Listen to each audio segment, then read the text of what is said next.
What's happening, everyone? Nicky Hawkins here, West Ham Fan TV, back once again with another transfer daily, and we've got another load of transfers to go through. There's no outgoings today. I haven't seen any rumours, but we have seen some incoming rumours, and there's an update from yesterday's transfer video as well. So let's get straight into it.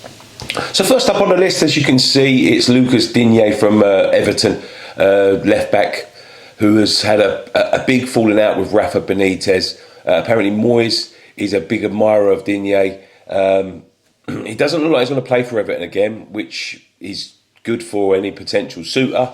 But, you know, questions have to be asked about his attitude if he's falling out with managers. He just isn't getting into the Everton side. He's played about 15 games this season, maybe a bit less than that.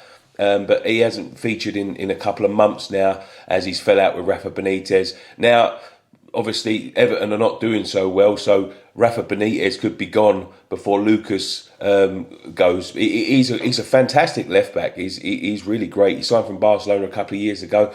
The only sticking point I can see on this one is, seeing as we've got Aaron Cresswell as our preferred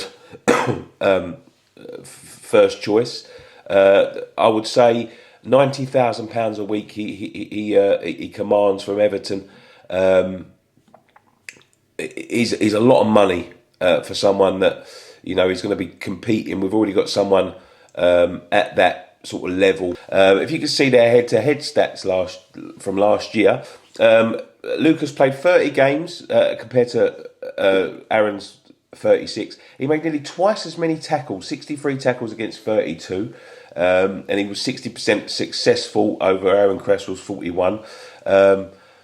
Similar chances created, similar assists, 11 chances created to Aaron Cresswell's 12, and 7 assists over Aaron Cresswell's 8. But Aaron obviously played 6 more games than him, so very, very similar stats. The only problem I could see is £90,000 a week. We're not going to be paying £90,000 a week for someone who's going to come in and do a similar job to someone we've already got. Chelsea are also interested in Lucas as well, so he could go there. They've got, you know, Chilwell out for the season. They'll be more suited to paying that sort of wages. So, look, we never know, but we must report the rumours. But at the moment, no movement on that, but you know, we'll keep an eye on that for you. Second up today is QPR defender, centre-back, I believe, who I know absolutely nothing about, but he's a lot of reports coming out. Rob Dickie of QPR. As I said yesterday, with Ogbonna out, a centre-back is a must. We looked at Tarkowski yesterday. Rob Dickie is another one of those that is potentially suited to West Ham. Now, this would be a more realistic deal over Digne. It'd probably cost a lot less money, and he'd probably have a lot less wages. Is he suited to the Premier League? I have no idea. I will be talking to a couple of friends of mine who support QPR to check up on Rob and see if there's any movement on their end. But at the moment, I know nothing about him apart from the fact that we're interested in him. And so are Newcastle. And this transfer window is going to go on like that. I'm going to be talking about Newcastle probably more than I'm going to be talking about West Ham, because that's the sort of movements these Newcastle are going to be making in the transfer window. Also, Southampton are interested in him as well.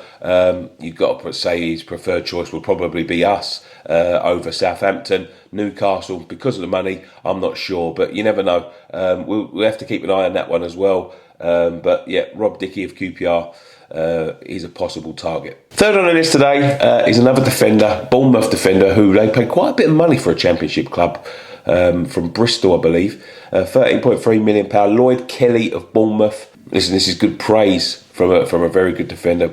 Jonathan Woodgate has described him as a Rolls Royce. He's a fantastic defender, and he don't expect him to be at Bournemouth for long. Another long-time admirer of him, and someone who managed him as well. Eddie Howe is a big admirer of him.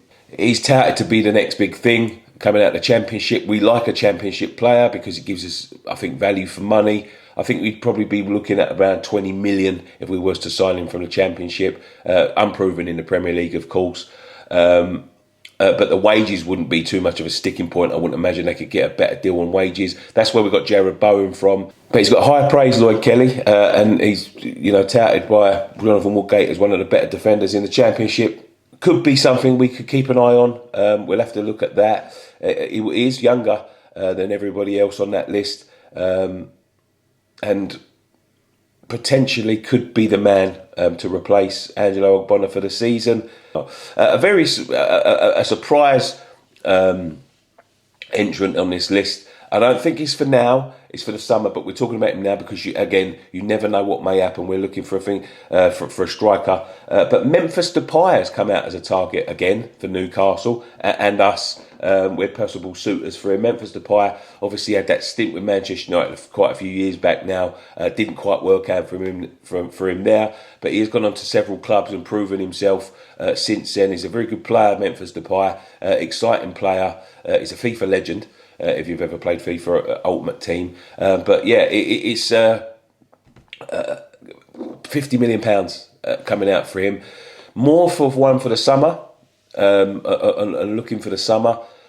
I don't think this deal's happening, to be quite honest with you. I'll be very surprised if we sign Memphis Depay. Although we could tempt him back to the Premier League if he still thinks he's got a point to prove. But again, Newcastle, well, they may not be in the Premier League come the summer. Are potential suitors for him, but we have come out as contenders for Memphis Depay. I don't think at £50 million we'll be entertaining that, but you never know what may happen, especially seeing as he's already been in the Premier League and didn't leave a great impression here. So yeah, we'll see what happens on that one. And last but not least, an update from yesterday. Barbosa apparently overnight has told Flamengo that if any offers come in from Premier League sides, that he wants them to entertain it and he wants to speak to them. So obviously the Premier League is something that he's got in his ambition. He wants to come over to England. As I said, he's a goal scoring machine over in Brazil. Moyes has already ruled out a move. But now these noises coming out, I think it's something like 25 million euros they want for the goal scorer, which isn't going to break the bank, to be quite honest with you. But he did have stints in Italy and in Portugal and didn't do very well. But since then, he was only a young lad then. He's a bit older now. He's gone on and proved himself in the Brazilian league. Will it be enough to tempt David Moyes back in for, or in for whoever you believe? For Barbosa, only time will tell. But apparently, he has told his agents and the club that if offers come in from Premier League clubs, that he would like to speak to them. So it's obviously something he wants to do. There's no outgoing rumours today. As I said, we'll be back every day updating you on these transfer rumours. Thank you very much for watching. I'll see you tomorrow. One thing left to say: come on, you Irons.